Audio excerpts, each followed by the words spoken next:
Selena Gomez, one of the most famous women on the planet, is officially engaged. And the man who put that ring on her finger? Benny Blanco. A guy most people had never even heard of before she started dating him. And the internet lost its mind. But here's the thing nobody is talking about. Behind all the congratulations and the heart emojis and the tabloid headlines, there are real questions being asked. Quiet ones. The kind people whisper, but don't say out loud. Will this actually last? And more importantly, what is it about Benny Blanco that has so many people nervous? Let's get into it. First, let's set the scene. Because if you don't know Selena's story, you don't understand why this engagement feels like such a big deal. Selena Gomez did not have an easy road to love. She had one of the most public, most painful, most drawn-out heartbreaks in Hollywood history. Years of on-again, off-again with Justin Bieber. A relationship that started when they were teenagers and somehow kept pulling them back together long after it should have been over. Selena has talked about it. Her friends have talked about it. Her music has talked about it. That relationship left marks. Then came her health battles.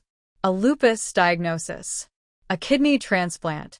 Mental health struggles she was brave enough to be honest about in a world that rarely rewards that kind of honesty. She stepped back from music. She stepped back from the spotlight. And slowly, quietly, she rebuilt herself. So when Selena Gomez finally says she's in love, people pay attention. Because she earned that happiness. She fought for it. And that's exactly why people are so protective of her right now. Benny Blanco came out of nowhere. At least, that's how it felt to most people. But here's what you need to know about him. Benny Blanco is not some random guy who slid into her DMs. He is one of the most successful music producers in the entire industry.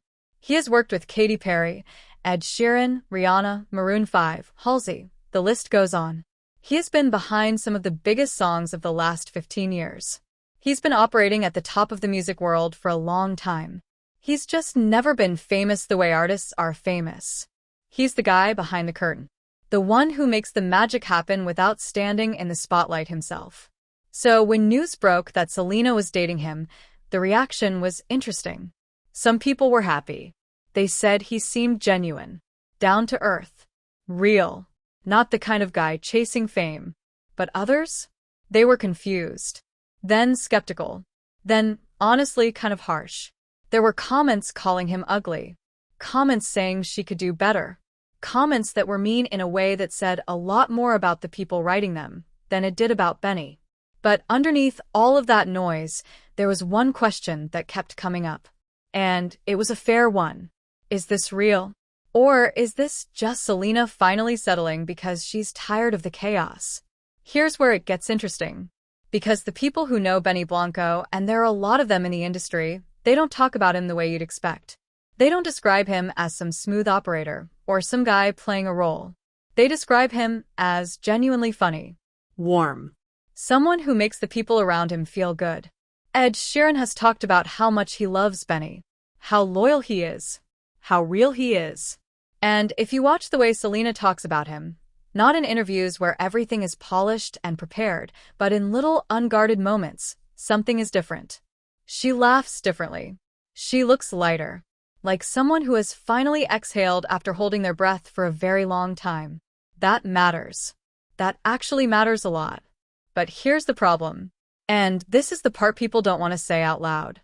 Selena Gomez has been through so much. So much trauma.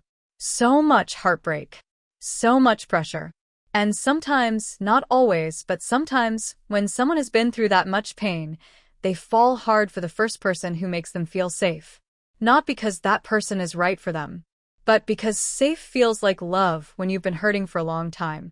That's not an accusation. That's just a human truth. And it's the reason some people are watching this engagement with one eyebrow raised. Now let's talk about the actual engagement. Because the way it happened says something. It wasn't some giant public spectacle. No stadium. No fireworks. No choreographed moment designed to go viral. It was quiet, private, personal. And that is so different from the world Selena has lived in for most of her adult life. Almost everything about her has been public. Her health, her breakups, her breakdowns, her comebacks. All of it played out in front of millions of people who felt like they had a right to an opinion. So the fact that this moment was kept close? That feels intentional. That feels like two people who wanted something that belonged only to them. That's either incredibly romantic, or it's a sign that even they know the relationship can't survive too much scrutiny. And I'll let you decide which one you believe. Here's what we do know. Selena is happy right now. Whatever comes next, whatever the critics say, whatever the internet decides, in this moment, she is happy. And she deserves that. Genuinely. But happiness in the moment and happiness that lasts are two very different things. Especially in Hollywood. Especially for someone with Selena's history. Especially when the whole world is watching and waiting to see what happens next. The engagement is real. The ring is real. The love, at least right now, seems real. But real doesn't always mean forever. And forever is a very long time.